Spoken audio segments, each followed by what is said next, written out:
الحمد لله نحمده ونستعينه ونستغفره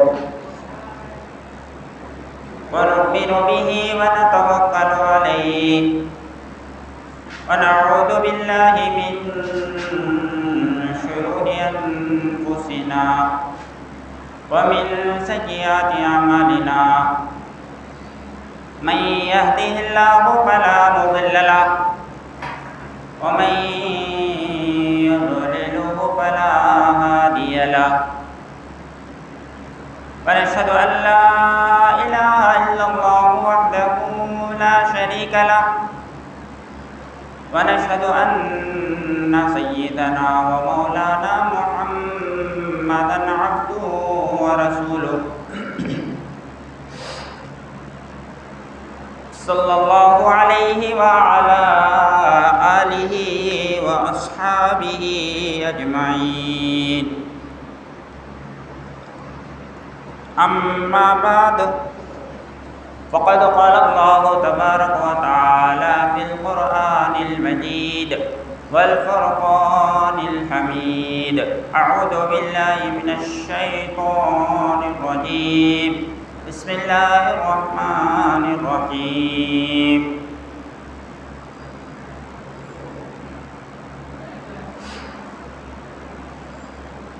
يا أيها الذين آمنوا كتب عليكم الصيام كما كتب على الذين من قبلكم لعلكم تتقون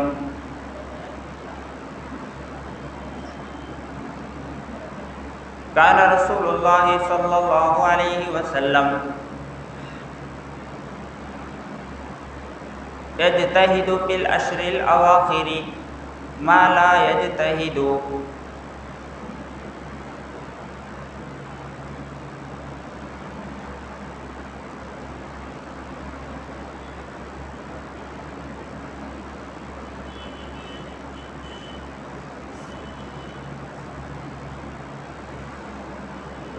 عزیز بزرگوں، دوستوں اور دینی بھائیوں،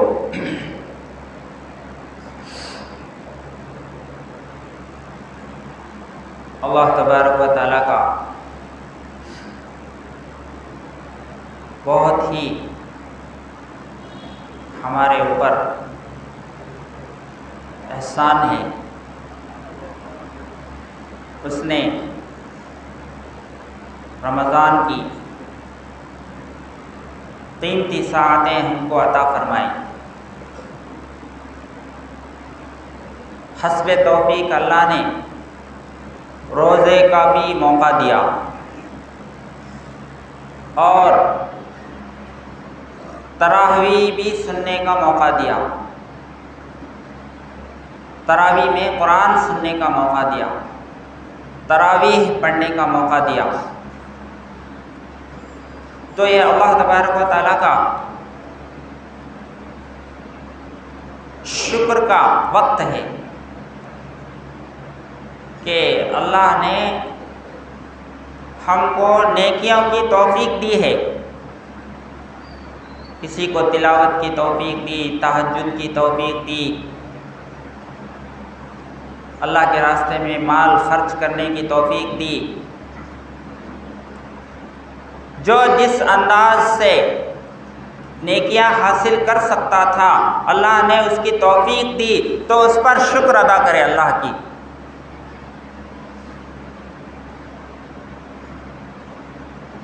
تو شکر ادا کرنے سے اللہ تبارک و تعالی نعمت میں اضافہ فرماتے ہیں۔ لئن شکرتم لأزیدنکم وَلَئِن كَفَرْتُمْ إِنَّ عَذَابِي لَشَدِيدٌ، اگر تم میری نعمتوں کی ناشکری کرو گے تو میرا عذاب بہت سخت ہے۔ تو کیونکہ بہت سارے مسلمان ایسے ہوں گے کہ جن کو جو ہے رمضان کا پتہ ہی نہیں ہے کب آیا اور کب گیا۔ ایسے بھی مسلمان ہوں گے جن کے گھر میں رمضان کا کچھ پتہ ہی نہیں ہے، آیا کب، جا رہا ہے کب، خالی پوچھتے رہتے لوگوں کو کب ہے، چاند کب ہے، عید کب ہے، اعمال کیا کرتے نہیں ہو، خالی عید کا گوشت کھانے کے واسطے، عید کے کپڑے مولنے کے واسطے، عید کے مسلمانوں کے ساتھ خوشی منانے کے واسطے، حالانکہ وہ خوشی نہیں ہے، بلکہ اعمال کی اگر توفیق ہوئی ہے تو اس پر خوش ہونا چاہیے، اگر اعمال کی توفیق نہیں ہوئی ہے تو اس پر جو ہے رنج ہونا چاہیے، افسوس ہونا چاہیے، شرمندہ ہونا چاہیے کہ اللہ تبارک و تعالیٰ نے ہم کو ایسا قیمتی اور ثواب اللہ تبارک و تعالیٰ اس میں بڑا چڑھا کر دینے کا اللہ کا وعدہ ہے، ایسے مہینے میں بھی میں ثواب حاصل نہیں کر سکا، نیکیاں نہیں کر سکا، اس افسوس کو معمولی بہانے سے اللہ تبارک و تعالی بندوں کو بخشنا چاہتا ہے۔ تراویح پڑھنے پر مغفرت کا وعدہ، من قام رمضان ایمانا واحتسابا غفر له ما تقدم من ذنبه، جو رمضان میں قیام کرے گا، رات میں جاگے گا، اللہ کے سامنے کھڑے گا، نماز ادا کرے گا، غفر له ما تقدم من ذنبه، اللہ اس کے اگلے سارے گناہ معاف کر دیں گے، اور جو روزہ رکھے گا اس کی مغفرت کا وعدہ ہے، اور جو روزے دار کو افطار کرائے گا اس کے اوپر بھی مغفرت کے فیصلے ہیں، اور جو اعتکاف کرے گا اس کے لیے جو ہے جہنم سے خلاصی اور آزادی کا پروانہ دیا جا رہا ہے۔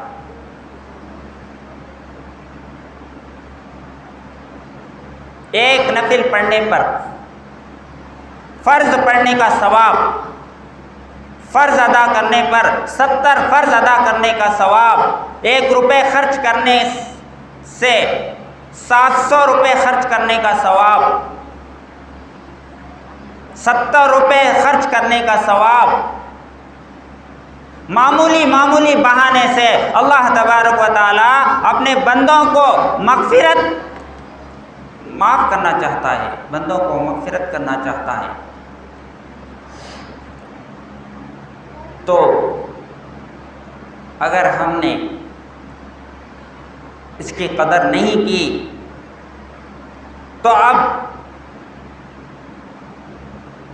یہ توبہ اور استغفار کا وقت ہے۔ ایک تو جن کو اللہ نے توفیق دی ہے نیکیاں کرنے کی، ان کے ذمہ لازم ہے کہ وہ اللہ کا شکر ادا کرے کہ اللہ آپ نے، یہ میرا کوئی کمال نہیں ہے، روزہ رکھا ہوں، تراویح ادا کیا ہوں، یہ میرا کوئی کمال نہیں ہے، آپ نے توفیق دیا،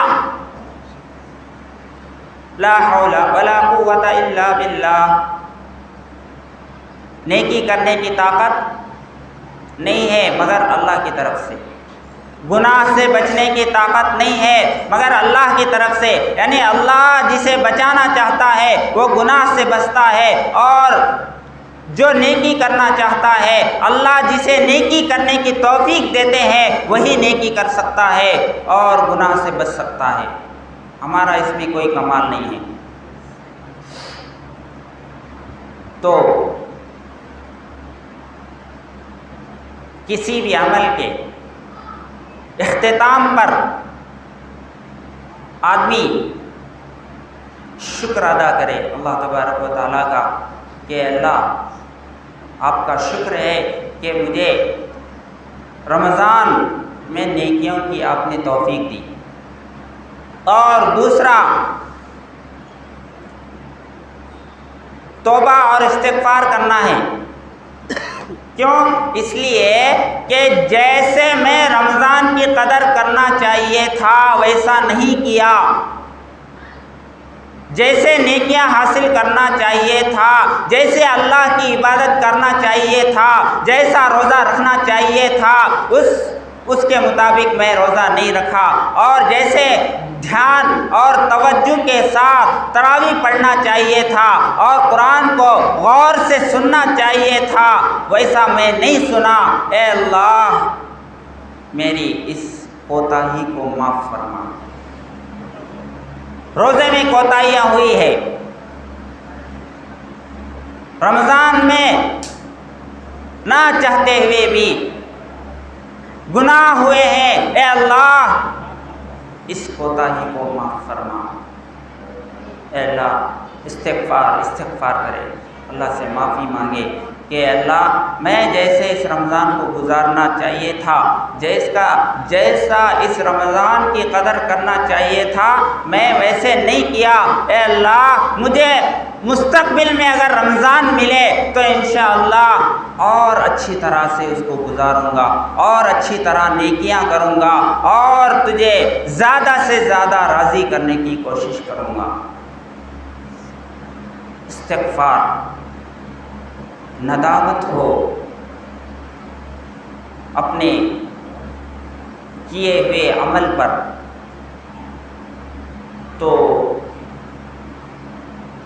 اللہ کی طرف رجوع ہونا،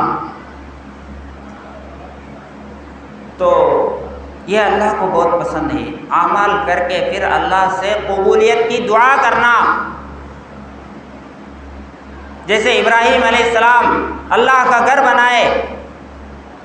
اللہ کے حکم سے اللہ کے گھر کی تعمیر کی، ربنا تقبل منا انک انت السمیع العلیم۔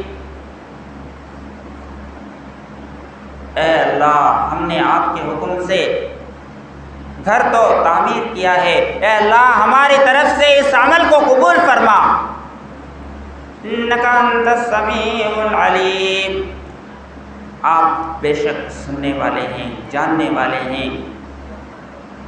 یہ گھر ہم نے جو تعمیر کیا ہے آپ کو راضی کرنے کے لیے کیا ہے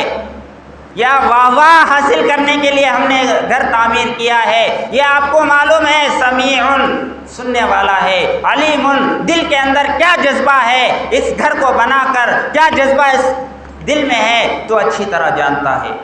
ربنا تقبل منا انک انت السمیع العلیم۔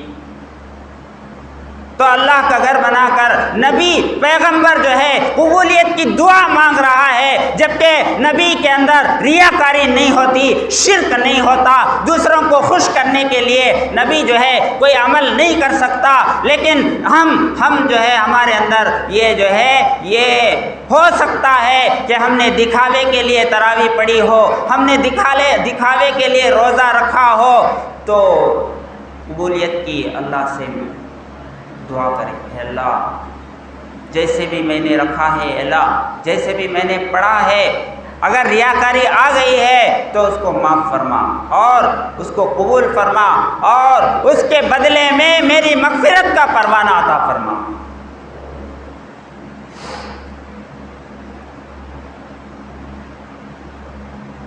تو افسوس کرنا کسی عمل پر، اس لیے تبلیغ میں گشت کر کے آنے کے بعد لاسٹ میں بولتے بھائی استغفار کرو، اگرچہ اصول کے مطابق کیا ہے، اگرچہ کوئی گناہ کر کے نہیں آ رہے، جو جماعت میں جا کر دعوت دینے گئے ہیں وہ گناہ کر کے نہیں آئے کہ جو ہے استغفار پڑھا جائے، لیکن جیسا کرنا چاہیے تھا ویسا نہیں کیا، اس پر جو ہے استغفار رکھا گیا ہے۔ اللہ یہ استغفار جو ہے دوسری بار اللہ تبارک و تعالیٰ اس کو دوسری بار وہ عمل کی توفیق دیں گے اگر استغفار کرے گا۔ تو آخر میں بولتے استغفار پڑھتے آؤ، تو استغفار کریں، اے اللہ جیسے میں رمضان گزارنا تھا، تہجد پڑھنا چاہیے تھا، نہیں پڑھا، اے اللہ میں نیند میں اس کو گزار دیا، میں جو ہے باتوں میں اس کو گزار دیا، اور تیرے کلام سے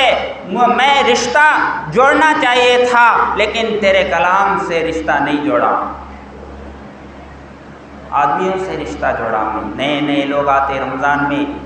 نئے نئے لوگوں سے دوستی کر لیا، لیکن جو تیرا پرانا کلام ہے 1400 سال پہلے آپ نے نازل کیا ہے، صحابہ اس کو پڑھے اور جو ہے اس پر عمل کیے تو ان سے راضی ہو گیا، لیکن میں ایسے کلام سے اپنا رشتہ نہیں جوڑا، اس پر افسوس کرے۔ شہر رمضان الذی انزل فیہ القرآن ھدی للناس وبینات من الھدی والفرقان۔ اگر میں قرآن سے تعلق پیدا کرتا تو میں ہدایت مجھے مل جاتی، قرآن سے اگر تعلق جوڑ لیتا تو یہ قرآن مجھے قیامت کے دن سفارش کا موقع دیتا، سفارش کرتا۔ الصوم والقرآن یشفعان عند ربی یوم القیامہ، اللہ کے نبی فرماتے ہیں روزہ رکھنے والا وہ روزہ اس کے لیے سفارش ریکویسٹ کرے گا، اے اللہ میں اس بندے کو کھانے سے روکا ہے، پینے سے روکا ہے، خواہشات کو پورا کرنے سے روکا ہے، اے اللہ تو اس کا لاج رکھ لے اور اسے جنت عطا فرما، ریکویسٹ کرے گا روزہ۔ قرآن بھی کہے گا اے اللہ یہ چاہتا تو واٹس ایپ دیکھ سکتا تھا، اس کے پاس 15,000 کا موبائل تھا، اس کے پاس 20,000 کا موبائل تھا، اس کے اندر فیس بک تھا اور جو ہے ٹویٹر ہے، انسٹاگرام ہے اور فلاں فلاں، اے اللہ اگر یہ چاہتا تو پورا رمضان اسی میں گزار سکتا تھا، لیکن اس نے اپنے موبائل کو چھوڑ دیا اور تیرے کلام سے اپنا رشتہ جوڑ لیا اور رفتہ رفتہ اس کو پڑھ کر اے اللہ اس کو ختم کر دیا ہے، اے اللہ اس کی وجہ سے اس کی مغفرت فرما، اس کو جنت عطا فرما۔ قرآن بھی ریکویسٹ کرے گا۔ تو ندامت، استغفار بہت ضروری ہے۔ رمضان کی بچی کچی لمحات ہیں، کیا معلوم کہ نیکسٹ رمضان ہم کو نصیب ہو یا نہ ہو، پھر نیکیوں کا موقع ملے یا نہ ملے، پھر توبہ کی توفیق ہو یا نہ ہو، ابھی موقع ہے۔ استغفار کرو اپنے رب سے، استغفروا ربکم انہ کان غفارا۔ اگر رمضان میں کوتاہی سے گزار دیا ہے، رمضان کو غفلت میں گزار دیا ہے، تو ابھی بھی جو ہے اللہ تبارک و تعالی اس کی معافی کرنے کے لیے تیار ہیں۔ انہ کان غفارا۔ حالانکہ رول یہ ہے کہ پورا مہینہ بغیر روزہ رکھے، تراویح پڑھے، گزار دیا، غفلت میں گزار دیا، لیکن اگر اب سچے دل سے توبہ کر لیتا ہے تو اللہ قبول کرتے ہیں۔ یہ نہیں کہتے کہ جو ہے 26 دن تو نے بغیر روزے کے گزار دیا، اب کیوں جو ہے معافی مانگ رہا ہے، ایسا نہیں، دھتکارتے نہیں، اللہ تبارک و تعالیٰ قبول کرتے ہیں۔ بندہ جب بھی اللہ سے توبے کا دروازہ کھٹکھٹاتا ہے تو اللہ جو ہے لبیک کہتے ہیں، معاف کرنے کے لیے ہر وقت اللہ کا دروازہ کھلا ہوا ہے۔ دنیا میں دینے والے اپنے دروازوں کو ایک وقت تک کھلا رکھتے ہیں اور اس کے بعد بند کر دیتے ہیں، لیکن اللہ کا دروازہ کبھی جو ہے کلوز نہیں ہوتا، کبھی بند نہیں ہوتا۔ آپ رات میں اللہ سے توبہ کرنا چاہے، دن میں توبہ کرنا چاہے، ہر وقت اللہ تبارک و تعالیٰ اپنے دروازے کو کھلا رکھا ہے۔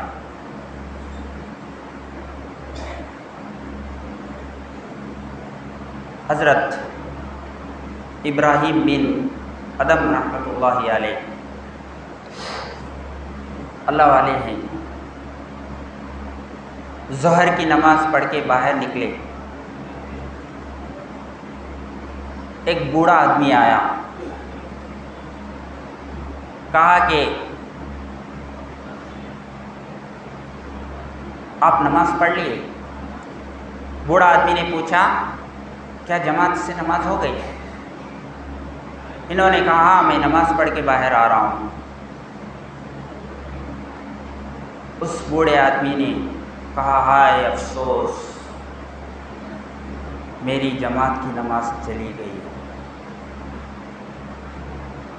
جماعت میرے سے چھوٹ گئی۔ یہ جملہ اس بوڑھے کا سن کر ابراہیم بن ادھم رحمۃ اللہ علیہ ریٹرن آ جاتے ہیں، واپس آتے ہیں اور کہتے ہیں کہ اے بوڑھے میاں، تم جو افسوس کیے نا جماعت کے فوت ہونے پر، تمہاری جماعت چھوٹ گئی ہے، میں جماعت سے نماز ادا کیا ہوں، ایسا کریں گے میرا ثواب تم لے لو اور تمہارا جو افسوس شرمندگی ہے، ہائے جو تم نے کیا ہے، جو پچھتایا ہے وہ مجھے دے دو، میری جماعت کی نماز تمہیں لے لو۔ تو اس بوڑھے نے کہا نہیں میں نہیں دیتا، اس لیے کہ ٹوٹے ہوئے دلوں کو اللہ تبارک و تعالی لاج رکھتے ہیں، ان کے دلوں کا لاج رکھتے ہیں۔ اللہ تبارک و تعالی شرمندہ جو ہوتے ہیں کسی عمل کے چھوٹنے پر، اللہ تبارک و تعالی اس عمل سے بھی زیادہ ثواب عطا فرماتے ہیں۔ وہ کب؟ جبکہ ہمیشہ کرتا تھا، کبھی چھوٹ گئی، لیکن اب جو ہے یہ بات سن لیے کہ افسوس کرنے والے کو ڈبل دیتے ہیں، لہٰذا جو ہے ہم خالی عمل نہیں کریں گے، افسوس کرتے رہیں گے تو یہ ابھی ڈبل سزا ملے گا اس کو۔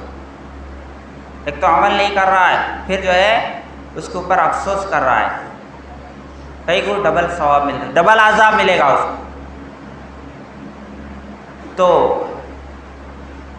روزے میں ہم نے روزہ رکھا ہے تو روزے میں کچھ کوتاہیاں ہوئی ہوں گی، یقیناً ہوئی ہوں گی، نہیں دیکھنے کی چیزیں دیکھا ہوگا، نہیں بولنے کی چیزیں زبان سے بولا ہوگا، نہیں سننے کی چیزیں کان میں پڑ گئی ہوں گی، نہیں پکڑنے کی چیزیں پکڑا ہوگا، نہیں کرنے کے میسج کیے ہوں گے۔ تو اس کی تلافی کے لیے اللہ تبارک و تعالیٰ نے صدقہ فطر رکھا ہے۔ روزے میں جو کچھ کوتاہیاں ہو جاتی ہے اور جو غلطیاں ہو جاتی ہے تو صدقہ فطر ادا کرنے سے اللہ تبارک و تعالیٰ اس روزے کو قبولیت کی طرف پہنچاتے ہیں، قبولیت کے لائق بناتے ہیں اگر صدقہ فطر اس کو ادا کرتا ہے۔ کمی کوتاہیوں کی تلافی ہو جاتی ہے، اس نقصان کو یہ ریکور کرتا ہے صدقہ فطر۔ تو صدقہ فطر ہر آدمی پر لازم ہے، جو یعنی صاحب نصاب ہونا اس کے لیے ضروری نہیں، یعنی جو آدمی جس سے زکوٰۃ جس کے اوپر واجب ہوتا ہے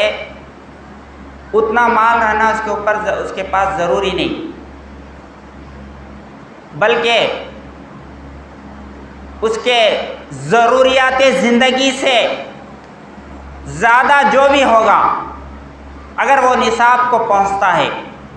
یعنی جیسے زکوٰۃ میں ضروری ہے کہ مال پر 1 سال گزر جائے اور اس کو اپلو نہ ہو اور وہ بڑھنے والا مال ہو، تجارت کا مال ہو، یہ سب شرائط ہے زکوٰۃ میں۔ لیکن جو ہے انسان یہ سب شرائط کے بغیر اس کے پاس نصاب کے بقدر مال موجود ہے اور وہ اس یوز میں نہیں ہے، ایکسٹرا ہے، زائد ہے، تو ایسے آدمی کے اوپر بھی صدقہ فطر واجب ہے۔ تو صدقہ فطر میں صدقہ فطر ادا کرنے سے روزے کی غلطیاں کوتاہیاں اللہ تبارک و تعالیٰ معاف کرتا ہے، اور صدقہ فطر ادا کرنے سے غریب لوگ بھی جو ہے وہ خوشیوں کے ساتھ عید منا سکتے ہیں، تو غریبوں کا بھی فائدہ ہوگا، ان کے گھر میں بھی کھیر کے چولہے جلیں گے، وہ بھی کپڑے مول سکیں گے، وہ بھی پلاؤ کھا سکیں گے اگر ہم صدقہ فطر دیں گے، ورنہ وہ محروم ہو جائیں گے عید منانے سے، کیونکہ ان کے پاس پیسے نہیں ہیں۔ تو صدقہ فطر گیہوں ہے تو 2.25 کلو گیہوں سے اگر آپ صدقہ فطر ادا کر رہے ہیں، 2.25 کلو کا مارکیٹ میں ریٹ کیا ہے، وہ حساب سے یا تو آپ پیسے دینا چاہے تو پیسے دے سکتے، اور گیہوں دینا چاہے تو دے سکتے، لیکن پیسے دینا بہتر ہے۔ کیوں؟ اس لیے کہ پیسے اگر دیں گے تو اس کو کیا ضرورت ہے کہ وہ مول لے گا،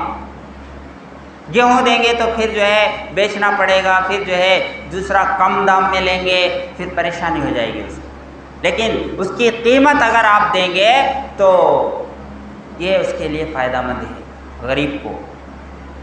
گیہوں سے دے سکتے ہیں۔ دوسرا جو یا کھجور یا کشمش، جو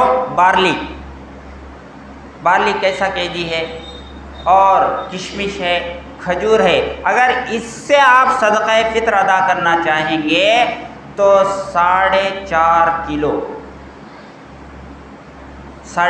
کلو جو ہے کھجور کتنا پڑتا ہے ریٹ، اس کے حساب سے ایک آدمی کی طرف سے فطرہ نکالے۔ لیکن اس میں 4 آپشن ہیں، لیکن عموماً مالدار بھی جو ہے آدمی الگ الگ کیٹیگری کے ہیں، کوئی لاکھوں روپے کماتا ہے ڈیلی،